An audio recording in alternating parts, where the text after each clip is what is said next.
नहमदुहु व नुसल्ली व नुसल्लिम अला रसूलिहिल करीम अम्मा बाद फ़अऊज़ु बिल्लाहि मिनश शैतानिर रजीम बिस्मिल्लाहिर रहमानिर रहीम। मेरे मुअज़्ज़ज़ सामाईन अकराम, अस्सलामु अलैकुम व रहमतुल्लाहि व बरकातुहू। मैं अपने रब्बे कायनात से ये दुआ करती हूँ कि मेरे जितने भी सुनने वाले हैं, रब्बे कायनात सबको सेहतमंद, तंदुरुस्त और लंबी ज़िंदगियाँ अता फ़रमाए। हम सब की हर मुश्किलों, परेशानियों, तंगदस्तियों में मेरा रब्बे कायनात हमारी मदद अता फ़रमाए। हमें ज़हनी, रूहानी, जिस्मानी अज़ियत और तकलीफ़ और बीमारियों से निजात अता फ़रमाए। हमें ज़हनी और रूहानी सुकून अता फ़रमाए। हमें बीमार दुनिया से बचाकर बीमार मदीना बनाए। और जो हम सब के हक़ों में बेहतर है, मेरा रब्बे कायनात हमारे लिए वो अता फ़रमाए। और जो हमारे हक़ों में बेहतर नहीं, उसका ख्याल भी हम सब के दिलों से निकाल दे और हम सबको अपनी रज़ा पर राज़ी रहने वाला बना दे। आमीन सुम्मा आमीन। माशाल्लाह से आज 20 रमज़ानुल मुबारक और इतवार का दिन है। इस दिन ये वजीफ़ा जो या अल्लाहु या मुहम्मद और सूरह कौसर का ये वजीफ़ा है, ये बहुत ही ख़ास है। जो मैं बताने लगी हूँ, ये गैबी दौलत का बहुत ही ख़ास और पावरफुल वजीफ़ा है। इसको पढ़ते ही रब्बे कायनात आप पर गैबी ख़जानों की दौलत के मुंह खोल देगा, आप पर दौलत की बारिश अता फरमा देगा इंशाअल्लाह इंशाअल्लाह उल अज़ीज़। इस वजीफ़े को आप ज़िंदगी के किसी और मकसद, किसी और हाजत के लिए भी पढ़ सकते हैं।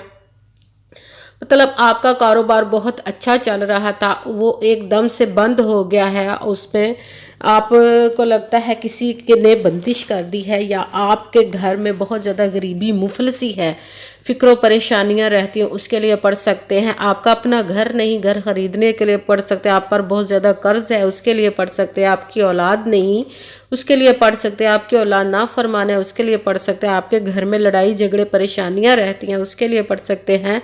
आप बहुत ज़्यादा बीमार हैं या आपके घर में कोई भी बीमार है, उसके लिए भी पढ़ सकते हैं। या आपके शादी नहीं हो रही या आपके बच्चों की शादियां नहीं हो रही, उसके लिए भी पढ़ सकते हैं। मतलब किसी भी मकसद, किसी भी हाजत के लिए आप इस वजीफ़े को पढ़ सकते हैं।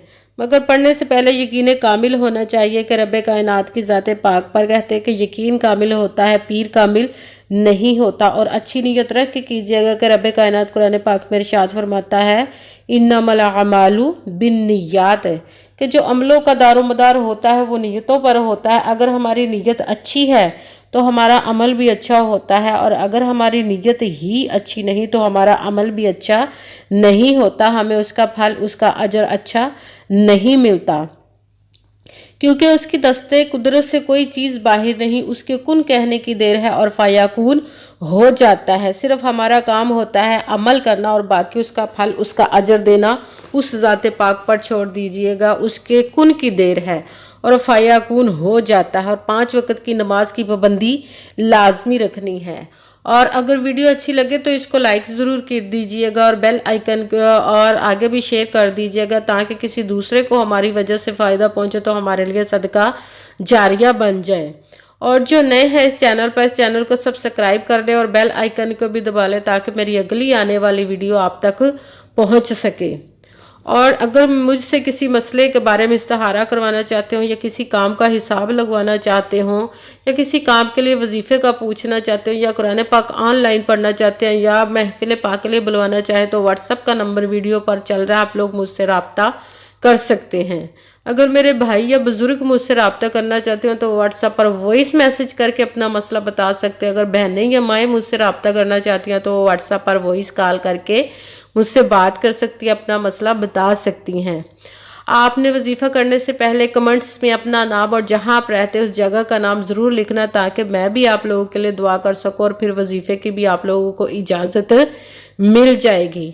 आपने पूरी वीडियो को ध्यान के साथ सुन के समझ के फिर वजीफ़े को करना है। ऐसा ना हो कि आप वीडियो को स्किप कर करके छोड़ के सुने और कोई बात रह जाए और फिर वजीफ़ा आप करने बैठे तो वजीफ़ा ठीक ना हो। आप अपनी तरफ से किसी भी वजीफ़े में अमल में कम या ज़्यादा कर दे तो भी हमारा वो वजीफ़ा ठीक नहीं होता। इसलिए वीडियो को सुन के फिर कीजिएगा। वजीफ़े में ना तो कोई एक लफ्ज़ को कम करना, ना बढ़ा कर पढ़ना है। जिस तादाद और जिस तरतीब के साथ मैं आप लोगों को वजीफ़ा बताऊंगी, उसी तादाद और उसी तरतीब के साथ आपने इस वजीफ़े को पढ़ना है। یہ وظیفہ آج کے دن کسی بھی وقت کسی بھی جگہ پر کہیں پہ بھی بیٹھ کر پڑھ سکتے ہیں، گھر میں، آفس میں، مدرسے میں، مسجد میں، دکان میں، شاپ میں، یونیورسٹی میں، کالج میں، کہیں پہ بھی بیٹھ کر آپ اس وظیفے کو پڑھ سکتے ہیں۔ مگر جب وظیفہ پڑھنے لگے تو بالکل خاموشی، توجہ اور سکون کے ساتھ پڑھنا ہے۔ وظیفے کے درمیان نہ تو آپ نے کسی سے بات کرنی، نہ ہی اٹھنا ہے، نہ ہی فون استعمال کرنا ہے۔ پورا وظیفہ پڑھنے کے بعد ہی آپ نے اٹھنا ہے اور کسی سے بات کرنی ہے یا کہ فون استعمال کرنا ہے۔ یہ اتنا آپ کا ٹائم نہیں لگے گا، 1-1.5 منٹ کا ٹائم لگے گا اور اس زندگی کے ہمارے اتنے بڑے بڑے مسئلے حل ہو جائیں گے۔ آج کے دور میں سب سے بڑا مسئلہ دولت کا ہے۔ جب دولت کا مسئلہ ہو گیا تو دوسرے مسئلے خود بخود حل ہو جاتے ہیں۔ آج دور میں بہت زیادہ مہنگائی ہو گئی، ہر بندہ بہت زیادہ پریشان ہے، اسی وجہ سے کہ ہمارا گزارا نہیں ہوتا، ہر گھر کا ہر فرد کمائے تو گزارا بہت مشکل ہو گیا ہے۔ اسی لیے جب رب کائنات اپنے غیبی خزانوں سے دولت عطا فرما دے گا تو ہماری ہر مشکل، ہر پریشانی دور ہو جائے گی۔ سب سے پہلے آپ نے باوضو ہو کر بیٹھ جانا ہے، کسی نماز کے ساتھ پڑھنا چاہے تو بھی ٹھیک ہے، اگر نماز کے علاوہ آپ کسی بھی وقت بیٹھ کر پڑھنا چاہتے ہیں تو پڑھ سکتے ہیں۔ اس وظیفے کو آج ایک بار بھی پڑھ لیں تو بھی ٹھیک ہے، 2-3 مرتبہ بھی پڑھنا چاہیں تو پڑھ سکتے ہیں۔ سب سے پہلے آپ نے باوضو ہو کر ایک جگہ پر بیٹھ جانا ہے۔ باوضو ہونے کے بعد آپ نے جس مقصد، جس حاجت کے لیے وظیفے کو کرنے لگے اس کی نیت اپنے دل میں، اپنے ذہن میں ضرور رکھنی ہے۔ اور سب سے پہلے آپ نے ایک مرتبہ درود پاک پڑھنا ہے، کوئی سا بھی درود پاک پڑھ سکتے ہیں، مگر درود ابراہیمی جو نماز میں پڑھا جاتا ہے وہ والا ایک مرتبہ درود پاک پڑھ لیں تو زیادہ بہتر ہے۔ جب درود پاک پڑھ لیا تو پہلا کلمہ لا الہ الا اللہ محمد الرسول اللہ، لا الہ الا اللہ محمد الرسول اللہ، لا الہ الا اللہ محمد الرسول اللہ۔ آپ نے پہلا کلمہ 3 مرتبہ پڑھنا ہے۔ جب پہلا کلمہ 3 مرتبہ پڑھ لیا تو اپنے وظیفے کو شروع کر دینا۔ سب سے پہلے نمبر پر جو وظیفہ پڑھنا ہے وہ ہے یا اللہ، یا اللہ، یا اللہ بھی کہہ سکتے ہیں، یا اللہ، یا اللہ، یا اللہ۔ اس کو آپ 11 مرتبہ 11 ٹائم پڑھنا ہے۔ جب یا اللہ کو 11 ٹائم پڑھ لیا تو پھر دوسرے نمبر والا وظیفہ آپ نے شروع کر دینا، وہ ہے استغفر اللہ، استغفر اللہ، استغفر اللہ۔ اس کو آپ نے 7 مرتبہ 7 ٹائم پڑھنا ہے۔ جب استغفر اللہ والا دوسرا وظیفہ پڑھ لیا تو پھر تیسرے نمبر والا آپ نے وظیفہ شروع کر دینا، وہ ہے یا محمد، یا محمد، یا محمد۔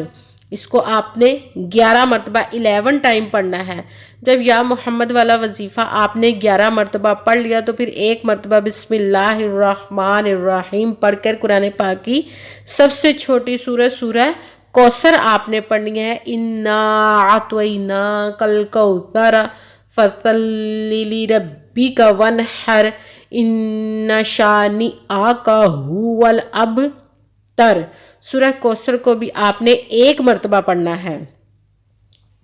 سب سے پہلے 1 مرتبہ درود پاک پڑھا، پھر پہلا کلمہ لا الہ الا اللہ محمد الرسول اللہ، اس کو آپ نے 3 مرتبہ 3 ٹائم پڑھا، پھر یا اللہ، اس کو آپ نے 11 مرتبہ 11 ٹائم پڑھنا ہے۔ اس کے ساتھ ہی استغفر اللہ، اس کو آپ نے 7 مرتبہ 7 ٹائم پڑھ کے یا محمد، اس کو آپ نے 11 مرتبہ 11 ٹائم پڑھنا ہے۔ اس کے بعد بسم اللہ الرحمن الرحیم 1 مرتبہ پڑھ کر سورہ کوثر 1 مرتبہ پڑھنی ہے۔ اس کے بعد جب سورہ کوثر پڑھ لے تو 1 مرتبہ وہی درود پاک پڑھے جو درود پاک آپ نے وظیفہ شروع کرنے سے پہلے پڑھا تھا۔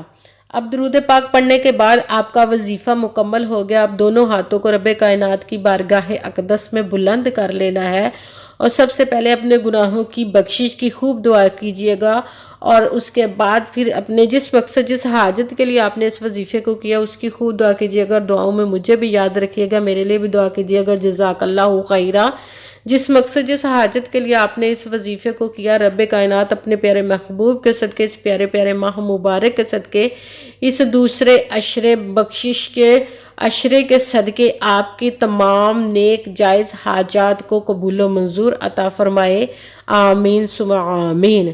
السلام علیکم ورحمۃ اللہ وبرکاتہ۔